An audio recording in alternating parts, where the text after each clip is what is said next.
Hello students. Okay, இன்னைக்கு நம்ம வந்து முகல்ஸ் பார்க்கலாம். Alright, let's get started. Alright, introduction. ஒரு நிமிஷம். Okay. ஸோ முகல் எம்பையர் பார்த்தீங்கன்னா ரொம்ப பவர்ஃபுல்லான ஒரு எம்பையரா இருந்துச்சு. ஓகே, இந்தியாவிலேயே ரொம்ப பவர்ஃபுல்லான ஒரு எம்பையர் வந்துட்டு முகல் எம்பையரா தான் இருந்துச்சு. ஓகேவா? ஸோ அது எப்போ எஸ்டாப்ளிஷ் ஆச்சு அப்படின்னு பார்த்தீங்கன்னா, it established in 1526 by Babur after defeating Ibrahim Lodi the first battle of Panipat. So இதுக்கு முன்னாடி முன்னாடி பார்த்த சாப்டர்ல டெல்லி சுல்தானேட்ல நம்ம வந்து இப்ராஹிம் லோடியை பத்தி பார்க்கும்போது, இப்ராஹிம் லோடி வந்து ஒரு பேட்டில், ஒரு வார் ஃபைட் பண்ணாரு பாபர் கூட அப்படின்னு பார்த்தோம் இல்லையா? ஸோ அந்த பேட்டில் தான் இது first battle of Panipat. So இது வந்து ஃபர்ஸ்ட் பேட்டில் ஆஃப் பானிபத் பார்த்தீங்கன்னா இப்ராஹிம் லோடிக்கும் பாபருக்கும் நடுவில் நடந்தது. இந்த வார்ல, இந்த பேட்டில் என்ன ஆச்சு அப்படின்னு பார்த்தீங்கன்னா, பாபர் தான் இந்த பேட்டில் வின் பண்ணாரு. சரியா? அடுத்தது ஓகே, ஸோ நம்ம வந்து முகலாயர்களை பத்தி படிக்கிறதுக்கு முன்னாடி ஒரு ஜஸ்ட் எந்த மன்னரை பத்திலாம் நம்ம படிக்க போறோம் அப்படின்னு ஒரு ஜஸ்ட் பார்த்துக்கலாம். ஸோ பாபர் அவங்களோட டைம் பார்த்தீங்கன்னா 1526. இந்த டைமிங்லாம் வந்து கொஞ்சம் இம்பார்ட்டன்ட் தான், நீங்க மெமரைஸ் பண்ணி தான் ஆகணும். ஏன்னா மேட்ச் த ஃபாலோவிங்லேயே கேட்கறதுக்கு சான்சஸ் இருக்கு. சரியா? ஸோ அதோட பாபர் அவரோட கான்ட்ரிபியூஷன் என்னன்னு பார்த்தீங்கன்னா, இந்த founder of Mughal dynasty. First battle of Panipat வந்து இவர் தான் வந்து ஜெயிச்சாரு. அதுக்கப்புறம் அவரோட ஆட்டோபயோகிராஃபி பாபர் நாமா அப்படின்னு ஒரு ஆட்டோபயோகிராஃபி வந்துருந்துச்சு. ஓகே, தமிழ்ல இன்ஃபர்மேஷன் கொடுத்துருக்கு. ஹுமாயூன் பார்த்தீங்கன்னா இவரோட டைம் பீரியட் வந்து 2 வாட்டி. ஓகே, 1530 1540 வரைக்கும், அதுக்கப்புறம் திருப்பி 1555 1556 வரைக்கும், ஒரு வருஷம். ஓகேவா? ஸோ இவர் வந்து எந்த மன்னர்கிட்ட எந்த மன்னர் இவரை தோக்கடிச்சாரு அப்படின்னு பார்த்தீங்கன்னா, ஷேர்ஷா சூரி இவர் தோக்கடிச்சாரு. அதுக்கப்புறம் திருப்பி வந்து அவர் வந்து அவரோட பதவியை திருப்பி வந்து வாங்கினாரு. Okay, he regained his throne. patron of Persian arts. இவருக்கு வந்து பர்ஷியனோட ஆர்ட்ஸ்லாம், பர்ஷியன் ரீஜனோட ஆர்ட்ஸ்லாம் வந்து ரொம்ப பிடிச்சிருந்துச்சு. ஓகே, அடுத்தது அக்பர் 1556 1605. இவர் தான் வந்துட்டு முகல் எம்பையரோட கிரேட்டஸ்ட் ரூலர். யாரு அப்படின்னு பார்த்தீங்கன்னா இவர் தான். இவர் வந்து ரொம்ப வந்து மத ரிலீஜியஸ் அஃபேர்ஸ் எல்லாம் ரொம்ப டாலரேட் பண்ணாரு. எல்லா மதத்தையும் அவர் டாலரேட் பண்ணாரு. ஓகேவா? ஸோ தீன் இலாஹி அவரோட ஒரு மதம், அவரே ஒரு மதம் உருவாக்குனாரு. அதாவது தீன் இலாஹி அப்படின்னு சொன்னாங்க. அதுக்கப்புறம் ரெவென்யூல நிறைய ரிஃபார்ம்ஸ் அவர் கொண்டு வந்தார். ஓகேவா? ரெவென்யூ சிஸ்டம் அவர் டைம்ல ரொம்ப நல்லா இருந்துச்சு அப்படின்னு சொல்றாங்க. அதுக்கப்புறமா வந்து ஜஹாங்கீர், அவரோட டைம் பீரியட் 1605 to 1627. இவர் வந்து ரொம்ப நேர்மையான ஒரு மன்னரா இருந்தார். he followed justice, chain of justice அப்படின்னு சொல்லிட்டு ஒரு ஈவெண்ட் கூட இவர் தான் நடத்தினார். ஓகே, அதுக்கப்புறம் இவருக்கு வந்து ஆர்ட், கலையெல்லாம் ரொம்ப பிடிக்கும். அப்புறம் இவர் நூர் ஜஹானை கல்யாணம் பண்ணிட்டாரு. ஸோ அதுக்கப்புறம் தான் வந்தாரு ஷாஜஹான். டைம் பீரியட் பார்த்தீங்கன்னா 1628 இருந்து 1658 வரைக்கும். இவர் தான் தாஜ்மஹல் பில்ட் பண்ணாரு. ஓகேவா? அதுக்கப்புறம் தாஜ்மஹலை கட்டினது வந்து ஷாஜஹான். அவரோட டைம்ல வந்து ஆர்கிடெக்சர் வந்து ரொம்ப ஹையஸ்ட் பீக்ல இருந்துச்சு. ஏன்னா நிறைய ஃபோர்ட்ஸ், நிறைய பில்டிங்ஸ், நிறைய பேலசஸ்லாம் இவர் கட்டினார். அதுக்கப்புறம் பீகாக் த்ரோன் ஒன்று இருந்துச்சு. ஓகே, கலையின் உச்சி இவர் காலத்துல தான் இருந்துச்சு. பீகாக் த்ரோன் ரொம்ப ஒரு காஸ்ட்லியான ஒரு மன்னர் உட்கார்ற இடங்க தான் த்ரோன் அப்படின்னு சொல்லுவோம் இல்லையா? ஸோ அந்த பீகாக் த்ரோன் வந்துட்டு இவர் காலத்துல தான் இருந்துச்சு. இவர் தான் அந்த பீகாக் த்ரோனை வந்து பீகாக் த்ரோனை வந்து யூஸ் பண்ணாரு. இந்த பீகாக் த்ரோன் தான் பிரிட்டிஷ் இந்தியாவை வந்து ஆழ்ந்துட்டு இருக்கும் போது இவரோட பீகாக் த்ரோனை பிரிட்டிஷ் வந்து லண்டனுக்கு எடுத்துட்டு போயாச்சு. ஓகே, அடுத்தது பார்த்தீங்கன்னா அவுரங்கசீப். இவரோட டைம் பீரியட் 1658 இருந்து 1707. இவர் வந்து அவரோட எம்பையர், அவரோட கண்ட்ரோலை வந்து ரொம்ப தூரத்துக்கு எக்ஸ்பேண்ட் பண்ணவர் இவர். அவர் வந்து ரொம்ப ரொம்ப என்ன சொல்றது, அவரோட ஆர்த்தடாக்ஸா இருந்தார். ரொம்ப ஸ்ட்ரிக்டா அவரோட ரிலிஜன் அவரை ஃபாலோ பண்ணார். ஆர்த்தடாக்ஸ் ரிலிஜனை ஃபாலோ பண்றதை விட ரொம்ப ஸ்ட்ரிக்டா இருந்தார். ஓகேவா? நல்ல விதத்துலயும் சரி கெட்ட விதத்துலயும் சரி ரொம்ப ஸ்ட்ரிக்டா இருந்தாரு அவுரங்கசீப். சரியா? அடுத்தது வந்து centralised monarchy.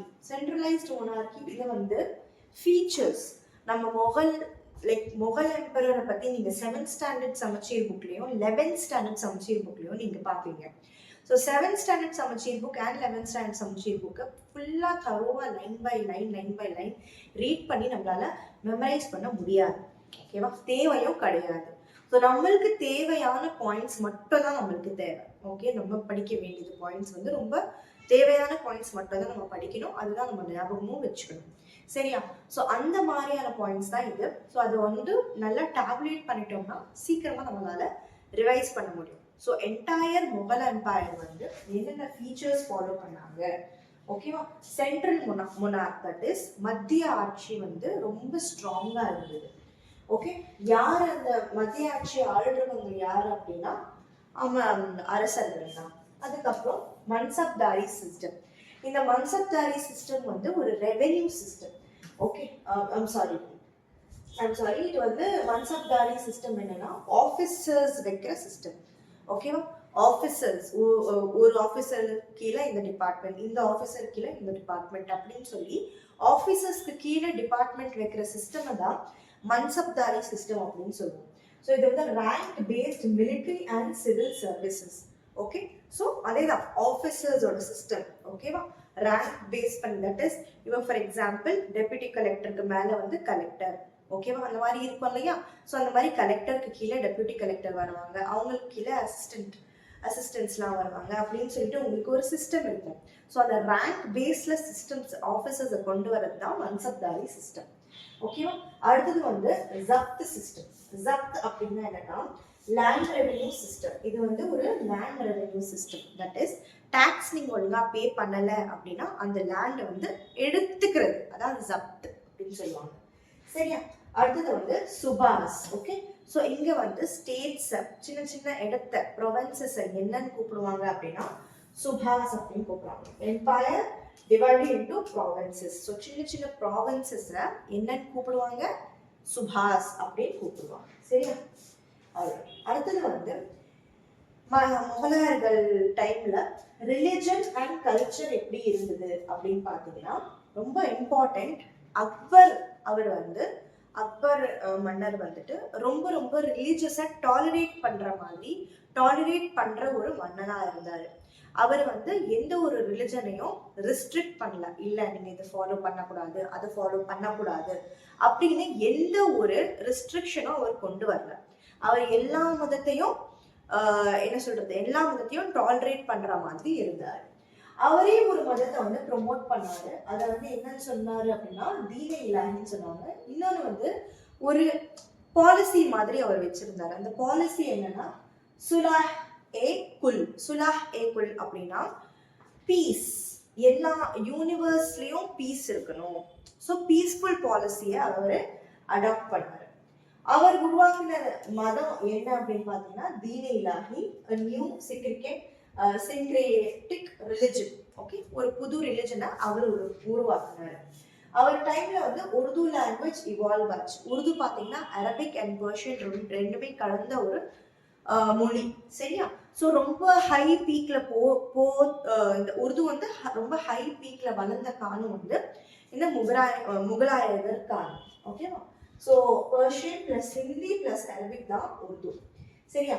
Miniature painting flourish during Jahangir. Miniature பெயிண்டிங்னா நீங்க பாப்பீங்க தாஜ்மஹாலோட பிளாக்ஸ் எல்லாமே வந்து சின்ன சின்னதா பெயிண்ட் பண்ணி வச்சிருப்பாங்க.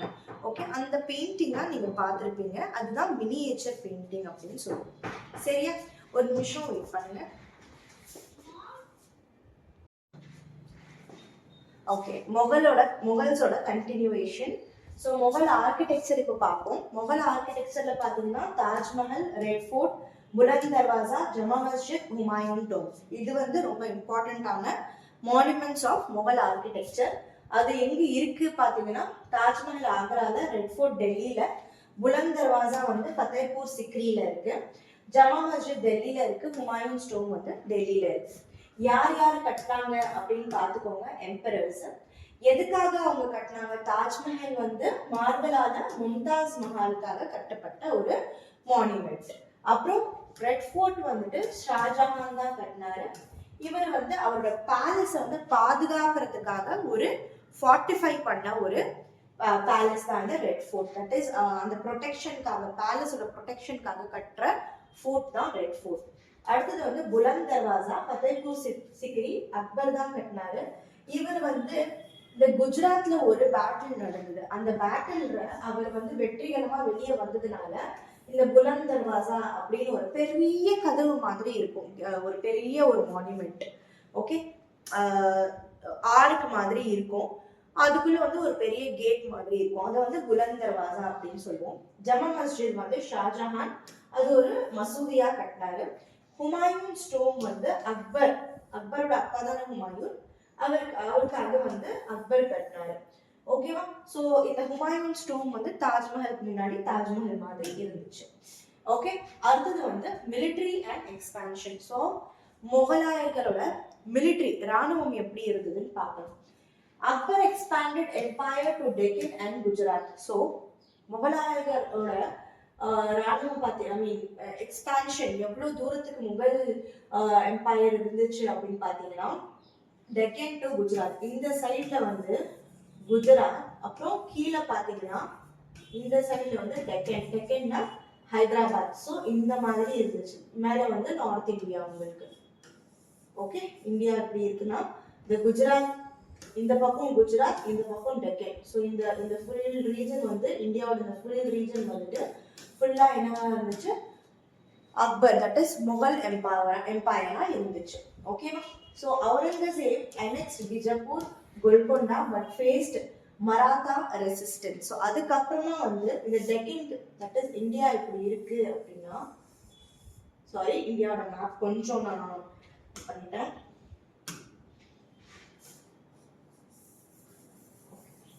ஸோ நான் நார்த் வெஸ்ட் சவுத்துனே வரைகிறேன் because I'm not very good at drawing. Okay, இந்தியாவோட நார்த்,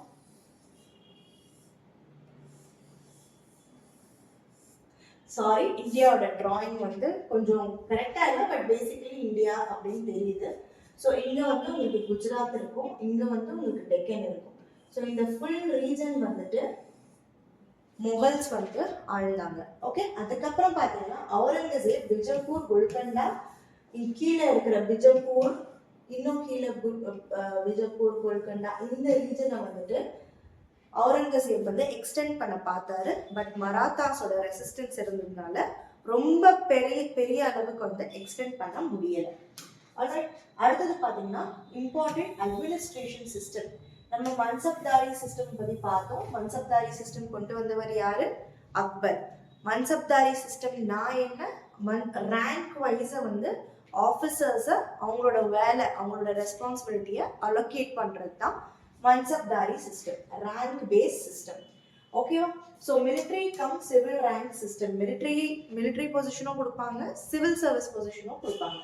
மன்சப் அப்படின்னா rank. Officials were assigned ranks and salaries. So எந்த ரேங்க்ல நீங்க இருக்கீங்களோ அதுக்கு ஏற்ற மாதிரி உங்களுக்கு சேலரி கிடைக்கும். ஓகே, இன்னொரு ரொம்ப இம்பார்ட்டன்டான சிஸ்டம் என்னன்னா ஜாகிர்தாரி சிஸ்டம். ஜாகிர்தாரி சிஸ்டம் அப்படின்னா என்னன்னா land revenue was collected by Jagirdars on behalf of kings. That is, land oda revenue tax la collect பண்றதுக்குன்னு ஒரு ஆபீசரை செட் பண்ணி வச்சிருந்தாங்க. அந்த ஆபீசர் யார் அப்படின்னு பாத்தீங்கன்னா ஜாகிர்தார்ஸ். Jagirs were given in place of salaries. That is, Jagirs வந்து அவங்க வேலையை பார்க்கறதுக்கு salaries கொடுத்தாங்க. ஓகே, அடுத்தது வந்து இப்பதான் நம்ம பார்த்தோம் ரிலீஜியஸ் பாலிசிஸ். பாத்தீங்கன்னா ஜிஸியா டாக்ஸ். ஓகேவா? ஜிஸியா டாக்ஸ்னா என்னன்னா மத்த மதம் ஃபாலோ பண்றவங்க, தட் இஸ் ஹிந்துஸ் வந்து அவங்களோட புண்ணிய ஸ்தானத்துக்கு, தட் இஸ் ஹோலி சைட்ஸ்க்கு போகணும்னா அவங்க வந்து டாக்ஸ் பே பண்ணணும். அதான் ஜிஸியா டாக்ஸ். இந்த ஜிஸியா டாக்ஸை அக்பர் வந்து அபாலிஷ் பண்ணிட்டாரு, எடுத்துட்டாரு. abolished jizya tax on non-Muslims. Okay, அதுக்கப்புறம் தீனி இலாஹி அவர் வந்து கொண்டு வந்தாரு. Inter religious dialogues, that is அவர் வந்து மற்ற மதம் like all other religion people வந்து அவங்களோட ரிலிஜன் அஃபேர்ஸை வந்து டிஸ்கஸ் பண்றதுக்கு ஒரு இபாதத் கானா அப்படின்னு சொல்லி ஒரு அசம்பிளி ஹாலை அக்பர் வந்து கன்ஸ்ட்ரக்ட் பண்ணாரு. ஓகே, ஹவுஸ் ஆஃப் வர்ஷிப், அது என்ன சொல்லுவோம், இபாதத் கானா. மதமெல்லாம் வர்ஷிப், மற்ற மதத்துல இருக்கிறவங்க, that is Hindus, Christians, Buddhism follow பண்றவங்க எல்லாம், இஸ்லாமை தவிர மற்ற மதத்தை ஃபாலோ பண்றவங்க வந்து அவங்களோட மதத்தோட தியானம், அவங்களோட மதத்தோட வர்ஷிப் எல்லாம் பண்றதுக்கு அவர் இபாதத் கானா அப்படின்னு சொல்லிட்டு ஒரு ஹாலை கட்டினாரு. சரியா? ஸோ இது பார்த்தீங்கன்னா எப்படி மொகலாயர்களோட எம்பையர் எப்படி டிக்ளைன் ஆச்சு அப்படின்னு பார்க்கலாம். So weak successors, that is மொகல்ஸ்க்கு அவுரங்கசீப்க்கு அப்புறம்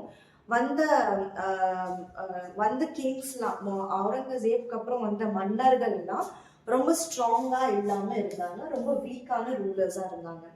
அதுக்கப்புறம் மொகல் எம்பையர் வந்து ரொம்ப பெரிய பெரிய சைஸ்ல இருந்துச்சு, ஹியூஜா இருந்துச்சு. அதை கண்ட்ரோல் பண்றது ரொம்ப டிஃபிகல்ட்டா இருந்துச்சு. ரிலிஜியஸ் இன்டாலரன்ஸ், அக்பர் வந்து ரொம்ப டாலரேட்டிங்கா இருந்தாரு. பட் அதர் கிங்ஸ், மற்ற மன்னர்கள்லாம் அவ்வளோவா டாலரேட்டிங்கா இல்லை.